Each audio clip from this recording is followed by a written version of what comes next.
গল্প অল্প চ্যানেলের আজকের নিবেদন বিভূতিভূষণ বন্দ্যোপাধ্যায়ের লেখা তিরোলের বালা। আরামবাগ শহরের পাশের গ্রাম তিরোল। সেই তিরোলে রয়েছে একটি খ্যাপা কালীর মন্দির। বিভূতিভূষণ বন্দ্যোপাধ্যায় ওই খ্যাপা কালীর মন্দির নিয়েই এই পুরো গল্পটি লিখেছেন। গল্পের সূত্রে এক জায়গায় ধূমপানের উল্লেখ রয়েছে। আমাদের সকলের মনে রাখা উচিত, ধূমপান স্বাস্থ্যের পক্ষে ক্ষতিকারক।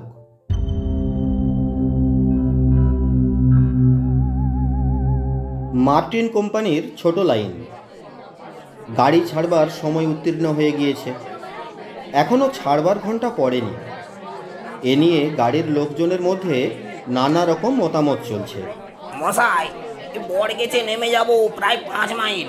4টে বাজে, এখনো গাড়ি ছাড়বার নামটি নেই। কখন বাড়ি পৌঁছবো ভাবুন তো। এদের কাণ্ড এরকম।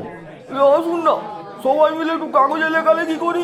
সেদিন বড় গেছে স্টেশনে 2টো ট্রেনের লোক একটা ট্রেনে পুরে দিলে দাঁড়াবার পর্যন্ত জায়গা নেই।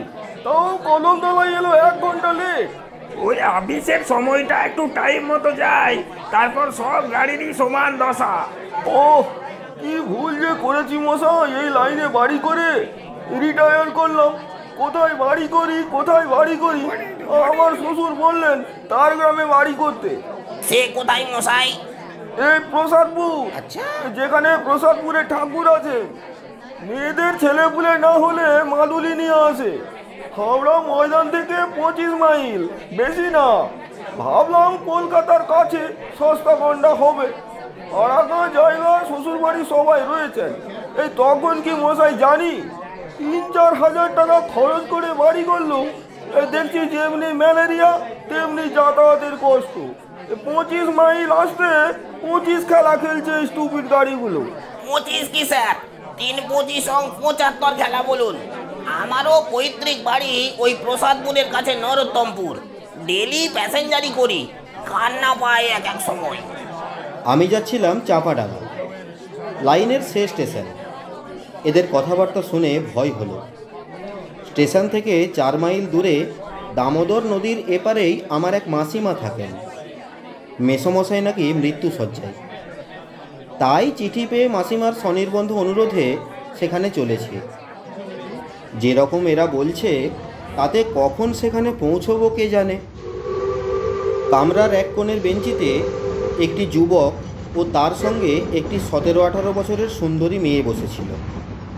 মেয়েটির পরনে সিল্কের ছাপা শাড়ি, পায়ে মাদ্রাজি চটি, মাথার চুলগুলো যেন একটু হেলাগাছাভাবে বাঁধা।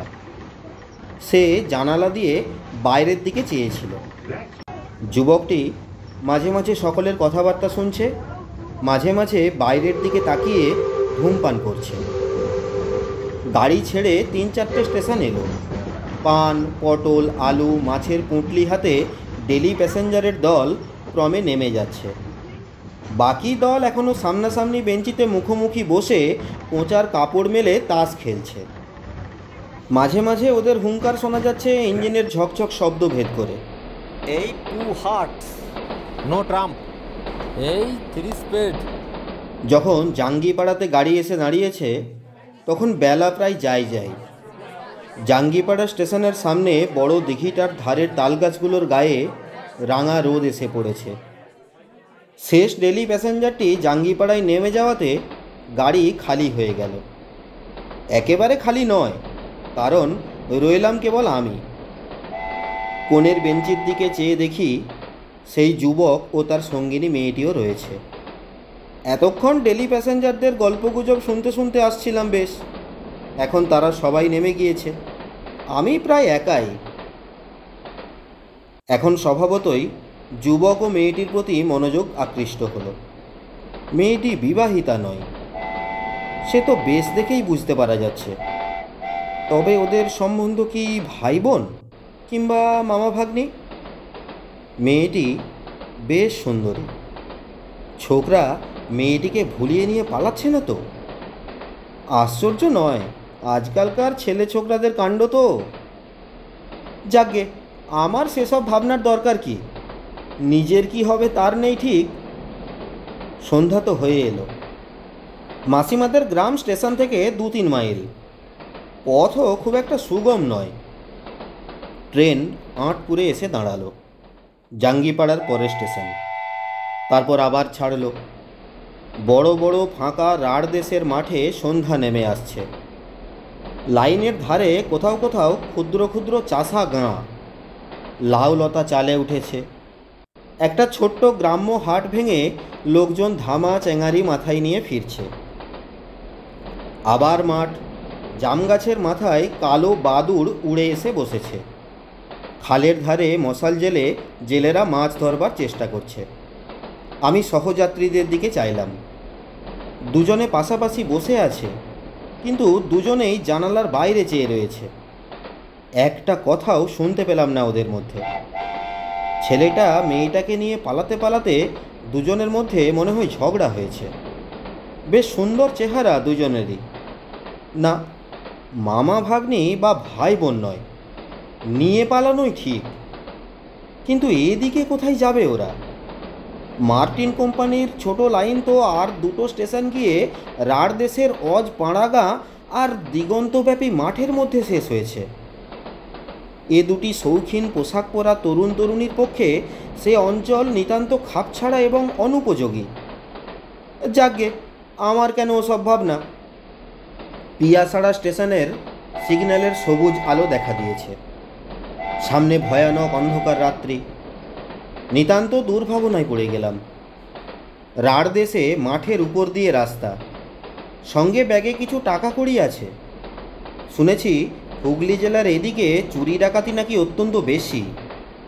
মেসোমশাইয়ের চিকিৎসার জন্যে মাসিমা কিছু টাকা দরকার বলে লিখেছিলেন। মাই সেই টাকা দিয়েছে, ধনে প্রাণে মারা না পড়ি শেষকালে। হঠাৎ আমার সহযাত্রী যুবকটি আমার দিকে চেয়ে বললে, চাঁপাডাঙ্গা স্টেশন থেকে নদীটা কত দূরে বলতে পারেন স্যার? নদী প্রায় 1/2 মাইল। নৌকা পাওয়া যায় ফেয়ার? এখন নদীতে জল কম, নৌকোও বোধহয় আছে। যুবকটি আর কোনো কথা না বলে আবার বাইরের দিকে তাকিয়ে রইল। আমার অত্যন্ত কৌতূহল হলো একবার জিজ্ঞাসা করে দেখি না ওরা কোথায় যাবে। কিন্তু ওদের দিক থেকে কথাবার্তার ভরসা না পেয়ে চুপ করে রইলাম। পিয়াসাড়া স্টেশনে এসে গাড়ি দাঁড়ালো। বিশেষ কেউ নামলো বা উঠল না, ছোট স্টেশন।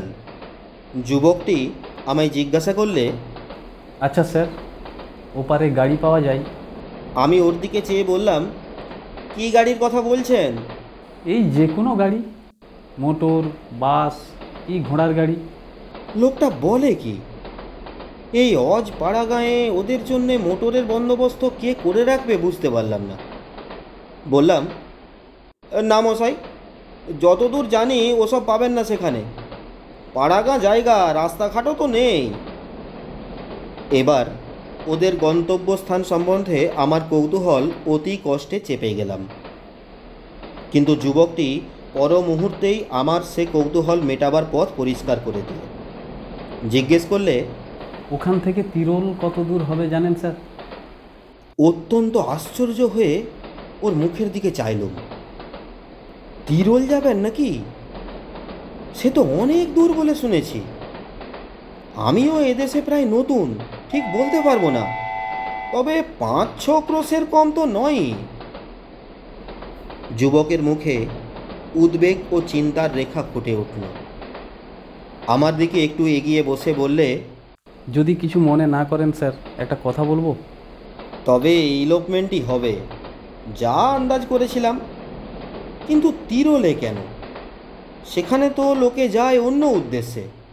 বললুম, হ্যাঁ বলুন না, বলুন।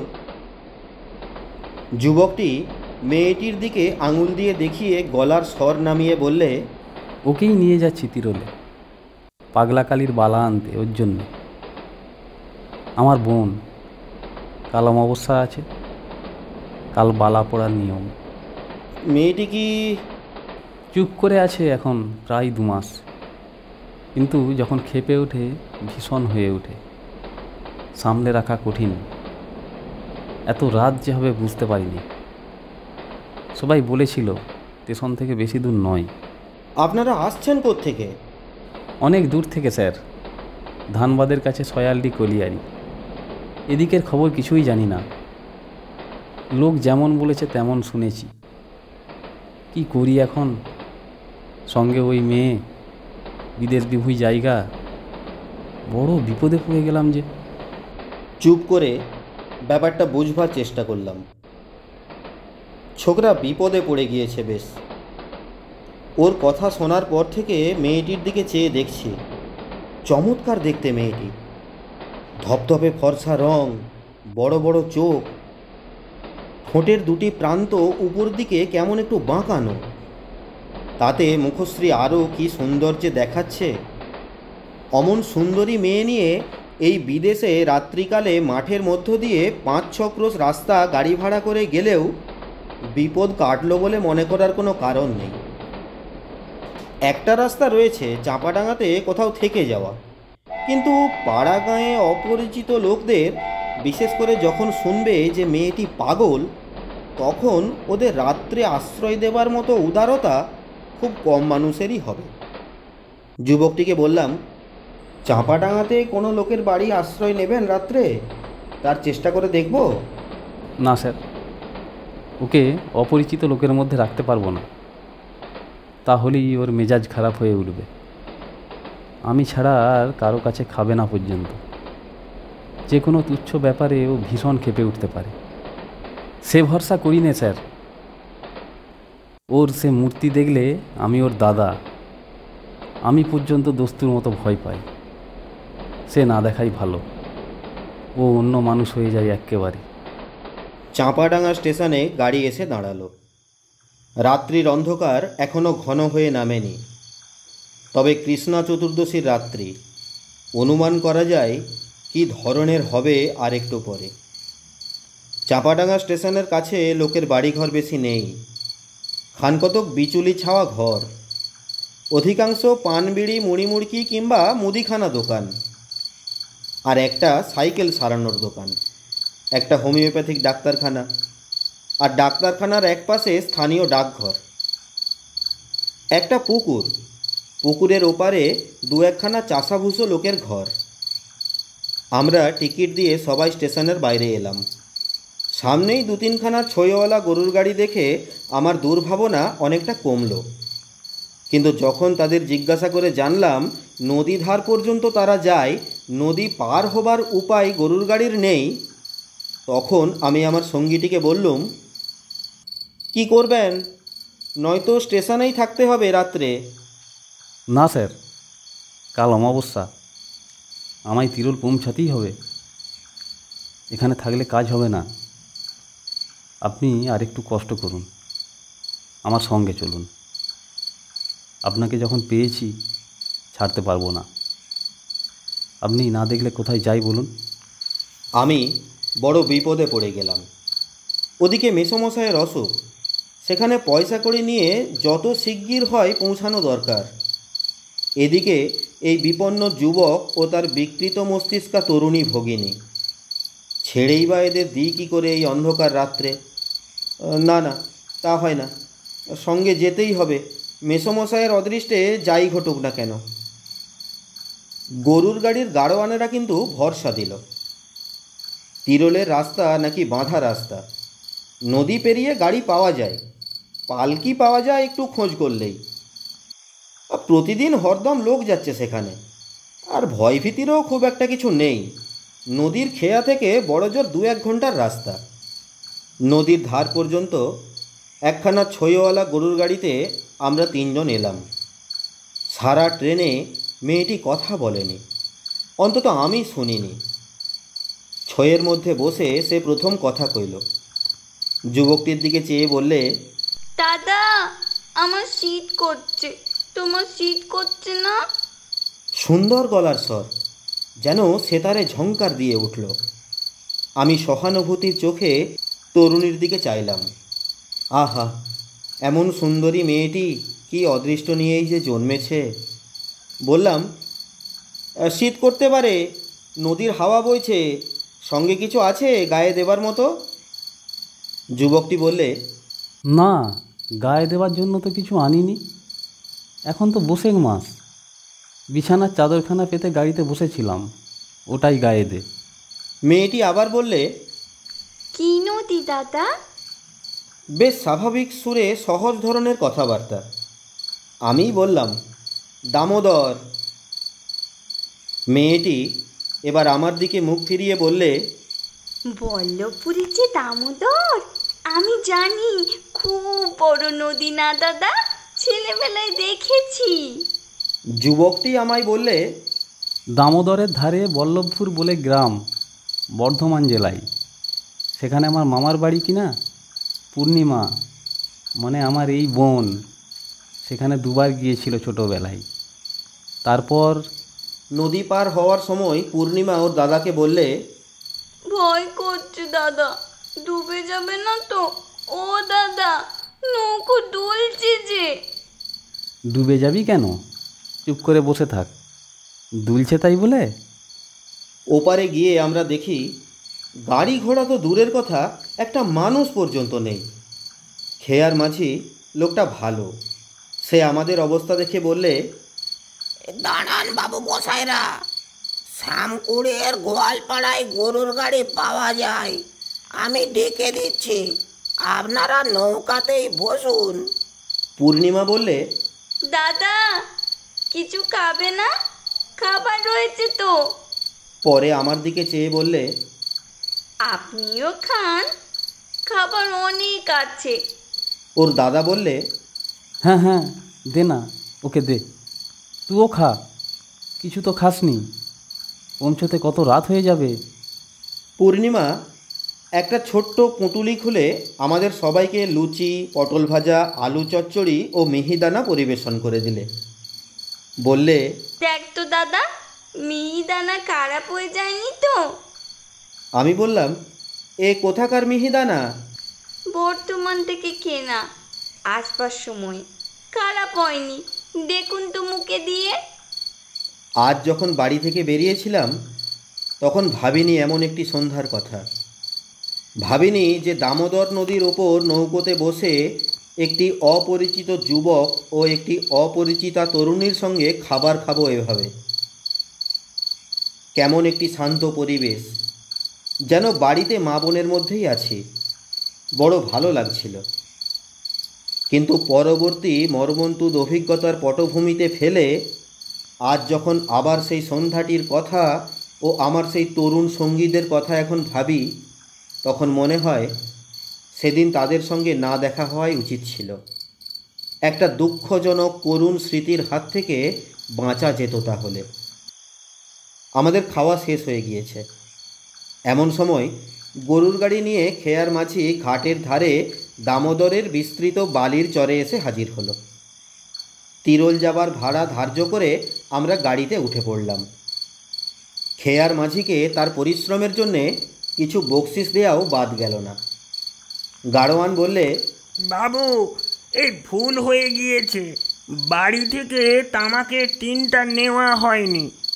গাড়ি গাঁয়ের মধ্যে দিয়ে একটু ঘুরিয়ে নিয়ে যায়, এই বেশি দেরি হবে না বাবু। শামকুড় গ্রামের মধ্যে গাড়ি ঢুকল। আমবাগান, বাঁশবন, লোকের বাড়ি ঘরের পেছন দিয়ে রাস্তা। ঘরের দাওয়ায় মেয়েরা রান্না করছে। তারপর আবার মাঠ, আখের ক্ষেত, পাটের ক্ষেত। মাঠের মধ্য দিয়ে চওড়া সাদা রাস্তা আমাদের সামনে বহু দূর চলে গিয়েছে। রাঢ় দেশের মাঠ, বন জঙ্গল খুব কম। এখানে ওখানে মাঝে মাঝে দু চারটে কলা গাছ ছাড়া ছাড়া লাগানো রয়েছে। পূর্ণিমা আমায় বললে, আপনার মাসিমার বাড়ি এখান থেকে কত দূর হবে?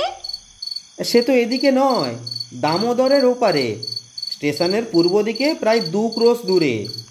আপনাকে আমরা কষ্ট দিলাম তো?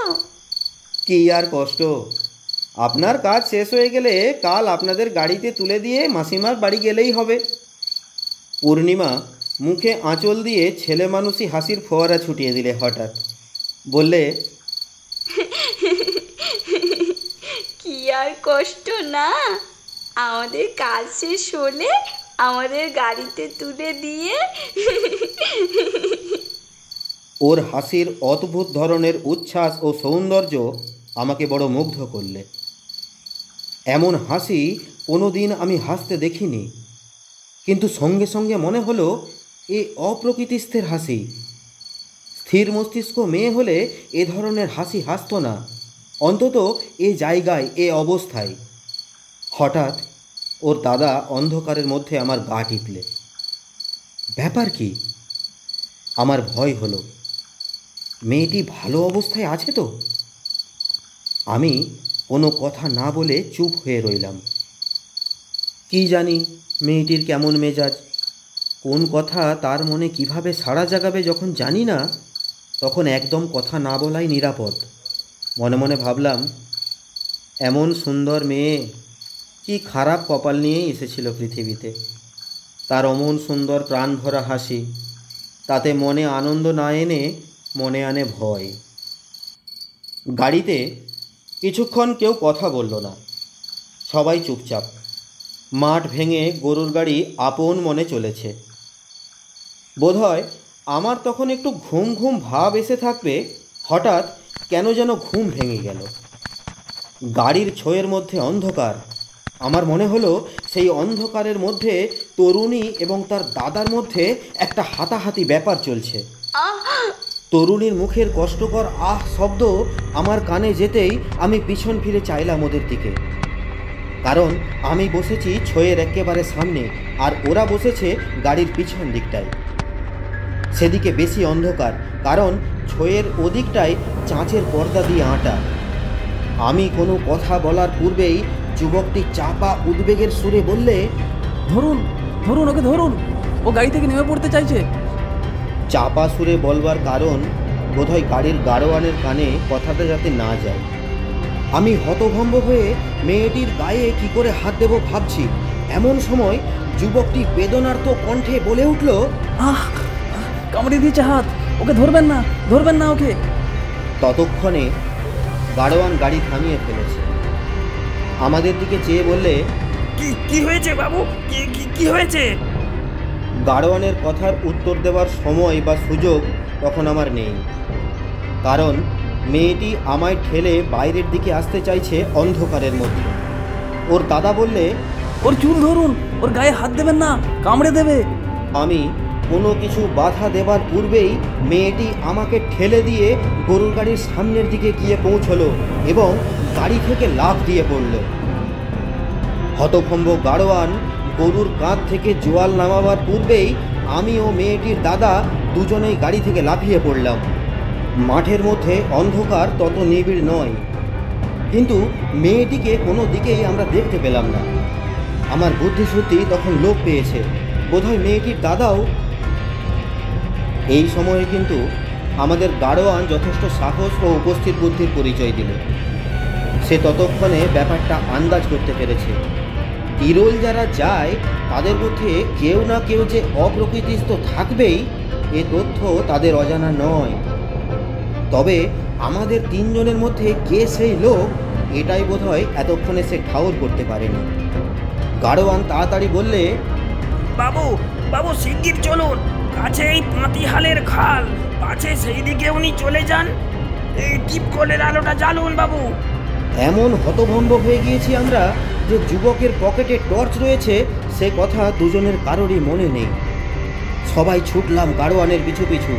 প্রায় 2 আন্দাজ পথ ছুটে যাবার পরে একটা সরু খালের ধারে পৌঁছলাম। তার দুপাশে নিবিড় কষার ঝাড়। তন্ন তন্ন করে ঝোপঝাড়ের আড়ালে খুঁজে চিৎকার করে ডাকাডাকি করেও কোনো সাড়া পাওয়া গেল না। সব ব্যাপারটা এত অল্প সময়ের মধ্যে ঘটে গেল যে এতক্ষণে ভেবে দেখারও অবকাশ পাওয়া যায়নি জিনিসটার গুরুত্ব কতটা বা এর থেকে কত কী ঘটতে পারে। পূর্ণিমার দাদা প্রায় কাঁদো কাঁদো সুরে বললে, গাড়োয়ান, আর কোনো দিকে কোনো জলা আছে? না বাবু, কাছে পিঠে আর জলা নেই, তবে খালের ধারে আপনাদের মধ্যে একজন দাঁড়িয়ে থাকুন, আমরা বাকি দুজন অন্যদিকে যাই। আমি খালের ধারে দাঁড়িয়ে রইলাম, কারণ যতদূর বুঝলাম যুবকটি একলা অন্ধকারে একা দাঁড়িয়ে থাকতে রাজি নয়। ওরা তো চলে গেল অন্যদিকে। আমার মুশকিল এই যে সঙ্গে একটা দেশলাই পর্যন্ত নেই। এই কৃষ্ণা চতুর্দশীর রাত্রে অন্ধকারে একা মাঠের মধ্যে কতক্ষণ দাঁড়িয়ে থাকতে হয় কি জানি। সেখানে কতক্ষণ ছিলাম জানি না, ঘণ্টাখানেক বোধহয় হবে, বা হয়তো তার বেশি। তারপর খালের ধার ছেড়ে মাঠের দিকে এগিয়ে গেলাম। এদের ব্যাপারটা কি ঠিক বুঝতে পারছি না। এমন সময় দূরে একটা আলো দেখা গেল। গরুর গাড়ির গাড়োয়ানের গলাটা শুনতে পেলাম। বাবু, বাবু! আমার সাড়া পেয়ে ওরা আমার কাছে এলো। গাড়োয়ানের সঙ্গে কয়েকটি গ্রাম্য লোক, ওদের হাতে একটা হ্যারিকেন লণ্ঠন। ব্যস্তভাবে বললাম, কি হলো, পাওয়া গিয়েছে? যার হাতে লণ্ঠন ছিল সেই লোকটা বললে, চলেন বাবু, সব রয়েছেন তেনারা, সবাই আমার বাড়িতে বসে রয়েছেন। আমি বাবু গোয়াল ঘরে গরুদের জাব কেটে দিতে ঢুকেছি সন্ধ্যের একটু পরেই। দেখি গোয়াল ঘরের এক পাশে একটি পরমা সুন্দরী স্ত্রী লোক। তখন আমি তো চমকে উঠেছি বাবু, কি! তারপর বাড়ির লোক এসে পড়ল, তারপর আবার এনারা গিয়ে পড়লেন। তাদের আমরা বাড়িতে বসিয়ে আপনাদের খোঁজ করতে বেরোলুম। অন্ধকারের মধ্যে ভদ্রলোকের ছেড়ে কি কষ্ট বলুন তো দেখি বাবু। চলুন গরিবের বাড়ি চলুন, দুটো ডাল ভাত রান্না করে খান। দিদি ঠাকরুনের মাথাটা যদি একটু ভালো হতো তো দিদি ঠাকরুন তো একেবারে লক্ষ্মী ফিরতিম। আমাদের বাড়িতে তার পায়ের ধুলো পড়েছে।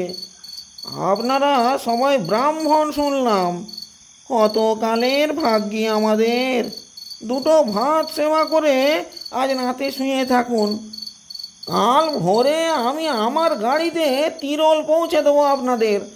অমন হয় বাবুরা, কপালে কষ্ট থাকলে অমন হয়। গ্রামের মধ্যে লোকটার বাড়ি গিয়ে পৌঁছালাম। বাড়িটার কথা এখানে একটু ভালো করে বর্ণনা করা দরকার, কারণ এর পরবর্তী ঘটনার সঙ্গে এই বাড়ির অতি ঘনিষ্ঠ সম্বন্ধ রয়েছে। একবার ভাবি, সে রাত্রে যদি সেখানে থাকবার প্রস্তাবে রাজি না হয়ে ওদের নিয়ে সোজাসুজি তিরল চলে যেতুম। আসলে নিয়তি যাকে যেখানে টানে। তিরল গেলেই কি নিয়তির হাত থেকে উদ্ধার পাওয়া যেত? ভুল। বাড়িটা ও দেশের চলন মতো মাটির দেওয়াল, বিচুলি দিয়ে ছাওয়া। বাইরে বেশ বড় একটা বৈঠকখানা, তার দুটি কামরা। মাটির দেওয়ালের ব্যবধান রয়েছে মাঝে। সামনে খুব বড় মাটির দাওয়া, তার সামনেই উঠোন। উঠোনের পশ্চিম ধারে ছোট একটা ঘাট বাঁধানো পুকুর। বৈঠকখানার দুটো কামরার মধ্যে যেটা ছোট, সেটার পেছনের দরজা খুলে কিন্তু বাইরের উঠোনে আসা যায় না। সেটি অন্তঃপুরে যাতায়াতের পথ। গৃহস্বামীর নাম রসিকলাল ধারা, জাতিতে কৈবর্ত বা জেলে। সুতরাং তাদের রাধা ভাত আমাদের চলবে না। রসিকলালের একান্ত অনুরোধে আমরা রান্না করতে রাজি হলাম। জিনিসপত্র, দুধ, শাকসবজি 6 জনের মতো আমাদের কাছে এসে পড়ল। আশ্চর্যের বিষয়, রান্না করলে পূর্ণিমা নিজে। পূর্ণিমা আবার সেই আগেকার শান্ত স্বাভাবিক মূর্তি ধরেছে। তার কথাবার্তা, রান্নার কৌশল, সহজ ব্যবহার দেখে কেউ বলতেও পারবে না কিছুক্ষণ আগে এই গরুর গাড়ি থেকে লাফ দিয়ে পালিয়েছিল। খেতে বসবার কিছু আগে পূর্ণিমা যেখানে রাঁধছে সেখানে উঁকি মেরে দেখি গ্রামের অনেক মেয়ে ওকে দেখতে এসেছে। নানা রকম কথাবার্তা জিজ্ঞেস করছে। বুঝলাম পূর্ণিমার কাহিনী গোটা গ্রামময় রটে গিয়েছে। রাত প্রায় 11টা বাজে। পূর্ণিমা এসে আমাদের ডেকে নিয়ে গেল খেতে। আমি বললাম, সকলের সঙ্গে আলাপ হলো পূর্ণিমা? পূর্ণিমা সলজ্জে হেসে বললে, ওরা সব এসেছে কেন জানেন? আমায় নাকি সবাই দেখতে এসেছে। আমি বললাম, আমি ভাই আপনাদের মতোই মেয়ে, দুখানা হাত, দুখানা পা, আমায় দেখবার কি আছে? ওর দাদা বললে, আর কি কথা হলো? আর কিছু না, আমাদের বাড়ি কোথায়, আমার বয়স কত, এই জিজ্ঞেস করছিল। তারপর বেশ দিব্যি সহজভাবেই বললে, আর বলছিল তোমার বিয়ে হয়নি। আমি বললাম এবছর আমার বিয়ে দেবেন বলেছেন বাবা। বলেই সে আমাদের পাতে ডাল ভাত তরকারি পরিবেশন করতে আরম্ভ করলে। আমি তো অবাক। ওর দাদার দিকে চাইতে সে বেচারি আমায় চোখ টিপল। পাগল হোক উন্মাদ হোক, মেয়েদের স্বাভাবিক প্রবৃত্তি যাবে কোথায়? বড় কষ্ট হলো ভেবে অভাগীর ও স্বাদ জীবনে পূর্ণ হবার নয়। কিন্তু এ ধরনের দু একটা বেফাঁস কথাবার্তা ছাড়া পূর্ণিমার অন্য সব কথাবার্তা এমন স্বাভাবিক যে কেউ তার মধ্যে এতটুকু খুঁত ধরতে পারবে না। ওর গলার স্বরটা ভারী মিষ্টি। খুব কম মেয়ের গলায় এমন মিষ্টি স্বর শুনেছি। এমন একটি সুন্দর চালচলন, নিজের দেহটা বহন করে নিয়ে বেড়ানোর সুশ্রী ধরন আছে যে ওকে নিতান্ত স্বাভাবিক শ্রেণীর মেয়ে বলে কেউ ভাবতে পারবে না। আমায় বললে, আপনাকে আমরা যে বড় কষ্ট দিলুম, আমাদের সয়টা নিতে যাবেন কিন্তু একবার দাদা। বেশ, যাবো বই কি দিদি, নিশ্চয়ই যাব। এই পুজোর সময়ই যাবেন? আমাদের ওখানে দুখানা পুজো হয়, একখানা কলিয়ারির বাবুরা করে আর একখানা বাজারে হয়, শখের থিয়েটার হয়। ওর দাদা এই সময় বললে, আর একটা জিনিস দেখবেন, সাঁওতালের নাচ, সে একটা দেখবার জিনিস।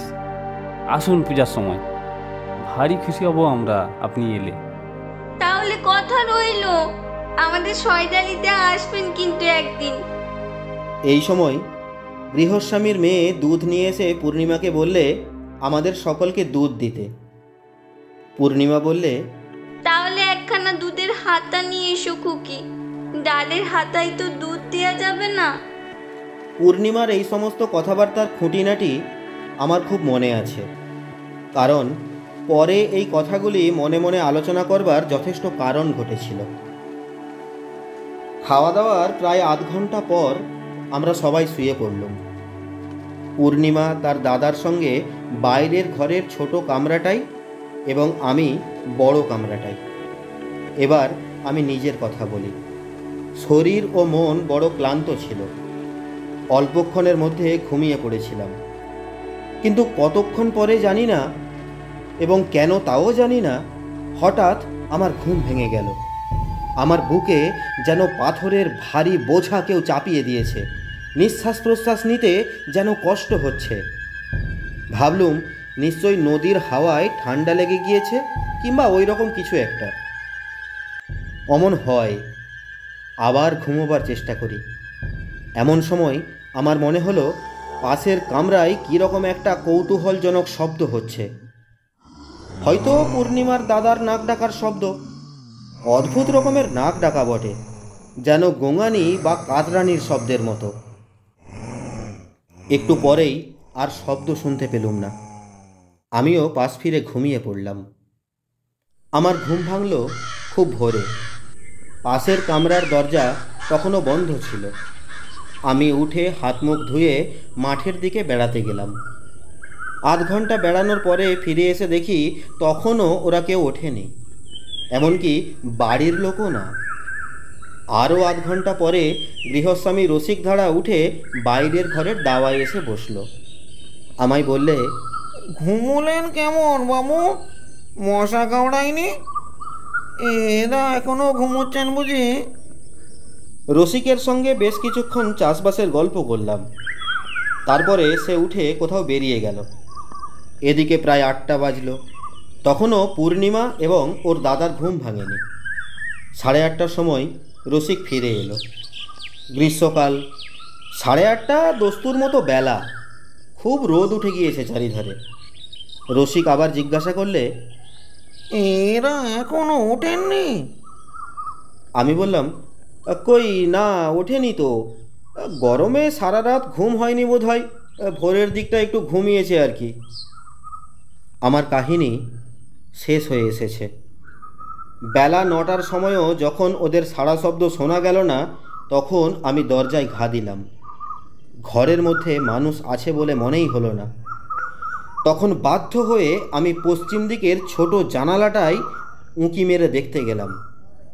ঘরের মধ্যে একটি মেয়ে নিদ্রিতা। এ অবস্থায় জানালা দিয়ে চেয়ে দেখতে দ্বিধাবোধ হচ্ছিল, কিন্তু একবার দেখাটাও দরকার। কি ব্যাপার ওদের? জানালা দিয়ে যা দেখলাম তাতে আমি চিৎকার করে উঠেছিলাম বোধ হয়, ঠিক বলতে পারি না। কারণ আমারও কিছুক্ষণের জন্য বুদ্ধি লোপ পেয়ে গিয়েছিল। কি যে ঘটেছে কি না ঘটেছে তা আমার খেয়াল ছিল না। জানালা দিয়ে যা দেখলাম তা এই। প্রথমেই আমার চোখে পড়ল, ঘরে এত রক্ত কেন? চোখে ভুল দেখছি না তো? কিন্তু পর মুহূর্তেই আর সন্দেহের অবকাশ রইল না। ঘরে একখানা চৌকি পাতা রয়েছে। পূর্ণিমার দাদা চৌকির উপরকার বিছানায় উপুর হয়ে কেমন যেন এক অস্বাভাবিক ভঙ্গিতে শুয়ে রয়েছে। গোটা বিছানা রক্তে ভাসছে, মেঝেতে রক্ত গড়িয়ে পড়ে মেঝেটাও ভেসে যাচ্ছে। আর পূর্ণিমা দেওয়ালের ধারে মেঝের ওপর পড়ে রয়েছে, জীবিতা নাকি মৃতা তা বুঝতে পারলাম না। একটা পাশ বালিশ চৌকির ওপর থেকে যেন ছিটকে পূর্ণিমার দেহের কাছে এসে পড়ে রয়েছে, সেটাও রক্ত মাখা। আমার চিৎকার নাকি অনেক দূর থেকে শোনা গিয়েছিল। লোকজন চারিদিক থেকে এসে পড়ল। আমার জ্ঞান ছিল না। মাথায় জল টল দিয়ে আমায় সকালে চাঙ্গা করে 10-15 মিনিট ধরে আমার সেবা শুশ্রূষা করল। এদিকে দরজা ভেঙে সকলে ঘরে ঢুকলো। তারা দেখল পূর্ণিমার দাদার গলায়, কাঁধে ও হাতে সাংঘাতিক কোপের দাগ। আগের রাত্রে কুটনো কোটার জন্য একখানা বড় বঁটি গৃহস্থেরা দিয়েছিল। সেই বঁটিখানা রক্তমাখা অবস্থায় বিছানার ওপাশে পড়ে রয়েছে। পূর্ণিমার শাড়ি ব্লাউজে কিন্তু খুব বেশি রক্ত নেই, কেবল শাড়ির সামনের দিকটাতে যেন ছিটকে লাগা রক্ত রয়েছে খানিকটা। হতভাগিনী রাত্রে কোনো এক সময় এই বীভৎস কাণ্ড ঘটিয়েছে। নিজের হাতে ভাইকে খুন করে ঘরের মেঝেতে অঘরে নিদ্রায় অভিভূতা হয়ে রয়েছে।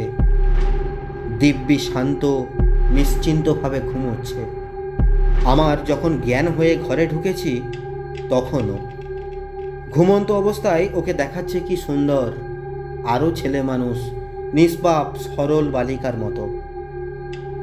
নারীর প্রলয়ঙ্করী ধ্বংসমূর্তি সেই ভয়ানক প্রভাতে এক মুহূর্তে আমার চোখের সামনে যেন ফুটে উঠল। পলকে যে প্রলয় ঘটায়, এক হাতে দেয় প্রেম, অন্য হাতে আনে মৃত্যু, এক হাতে তার খড়গ, অন্য হাতে বরা ভয়। অতঃপর যা ঘটবার তাই ঘটল। পাড়ার লোক, গ্রামের লোক সকলেই ভেঙে পড়ল। পুলিশ এলো। আমি মেয়েটির অবস্থা সম্বন্ধে যা জানি খুলে বললাম। তাদের জেরার প্রশ্নোত্তর দিতে দিতে আমার মনে হলো হয়তোবা আমি পূর্ণিমার দাদাকে খুন করেছি। ঘুমন্ত মেয়েটির পাশ থেকে ওর দাদার মৃতদেহ সরানোর ব্যবস্থা আমিই করে দিলাম। মৃতের সকল চিহ্ন, রক্তাক্ত বস্ত্র, বঁটি, বিছানা, সমস্ত কিছু। উন্মত্ততায় ঘুম সহজে ভাঙেনি তাই রক্ষে। দুপুর পর্যন্ত পূর্ণিমা নিরুদ্বেগে ঘুমোলো। পুলিশকেও কষ্ট করে ওর ঘুম ভাঙাতে হলো। আমি ওর পাশে দাঁড়ালুম এই ঘোর অন্ধকার রাত্রে। অসহায় উন্মাদিনীর কে আর ছিল সেখানে? যদিও ওর অবস্থা দেখে চোখের জল ফেলেনি এমন লোক সে অঞ্চলে ছিল না। কি মেয়ে, কি পুরুষ, এমনকি থানার মুসলমান দারোগা বাবু পর্যন্ত। সয়ালডি কলিয়ারিতে টেলিগ্রাম করা হলো। ওর বাবা এলেন, তার সঙ্গে এলেন তার 3টি বন্ধু। ওদের মুখে প্রথম শুনলুম পূর্ণিমা বিবাহিতা, পাগল বলে ওর স্বামী ওকে নেয় না। সে এখনো জানে না সে বিবাহিতা, কখনো আবার ভুলেও যায়। পূর্ণিমার মা নেই, তাও এই প্রথম শুনলাম। ভদ্র বংশের ব্যাপার, এ নিয়ে খুব গোলমাল যাতে না হয় শুরু থেকেই তার ব্যবস্থা করা হলো। খবরের কাগজে ঘটনাটি উঠেছিল, কিন্তু একটু অন্যভাবে। কয়েকটি প্রভাবশালী লোকের সহানুভূতি লাভ করার দরুন ব্যাপারের জটিলতার হাত থেকে আমরা অপেক্ষাকৃত সহজেই রেহাই পেয়ে গেলাম। পূর্ণিমাকে রাঁচি উন্মাদ আশ্রমে পাঠিয়ে দেওয়ার ব্যবস্থা হলো। ওর বাবাও দেখলুম ওকে আর বাড়ি নিয়ে যেতে রাজি নয়। শ্রীরামপুর কোর্টের প্রাঙ্গণ থেকে ওকে মোটরে সোজা আনা হলো হাওড়া। হাওড়া থেকে রাঁচি এক্সপ্রেসে যখন ওঠানো হচ্ছে, তখন এক গাল হেসে ও আমার দিকে চেয়ে বলল, আমাদের সয়দালিতে আসবেন কিন্তু একদিন, মনে থাকবে তো? ওর বাবাকে বললে, দাদা কোথায় বাবা? দাদাকে দেখছি নে। দাদার কাছে আমার কানের দুল দুটো খোলা রয়েছে, কান বড্ড ন্যাড়া ন্যাড়া দেখাচ্ছে। এসব কয়েক বছর আগের কথা। অনেকেই বুঝতে পারবেন আমি কোন ঘটনার কথা বলছি। মানুষ চলে যায়, স্মৃতি রয়ে যায়। জীবনের ওপর কত চিতার ছাই ছড়ানো, সেই ছায়ের সূক্ষ্ম স্তরে বহু প্রিয় পরিচিত জনের পদচিহ্ন আঁকা। এই শ্যামলা পৃথিবী, রৌদ্রালোক, পরিবর্তনশীল ঋতুচক্রের আনন্দ থেকে নির্বাসিতা সে হতভাগিনীর কথা মাঝে মাঝে যখন মনে পড়ে, তখন ভাবি সে নেই। এতদিনে রাঁচির উন্মাদ আশ্রমে অভিশপ্ত জীবনের অবসান হয়ে গেছে হয়তো। ভগবান ওকে আর কতকাল কষ্ট দেবেন? বলা বাহুল্য, এই কাহিনীর সমস্ত চরিত্রের মধ্যে লেখক তার কাল্পনিক নামধাম ব্যবহার করেছেন। তার কারণ সহজেই অনুমান করা যায়। এরকম আরও অনেক গল্প শুনতে চ্যানেলটিকে সাবস্ক্রাইব করে রাখতে পারেন। গল্পটি ভালো লাগলে লাইক, কমেন্ট এবং শেয়ার করতে ভুলবেন না। ধন্যবাদ।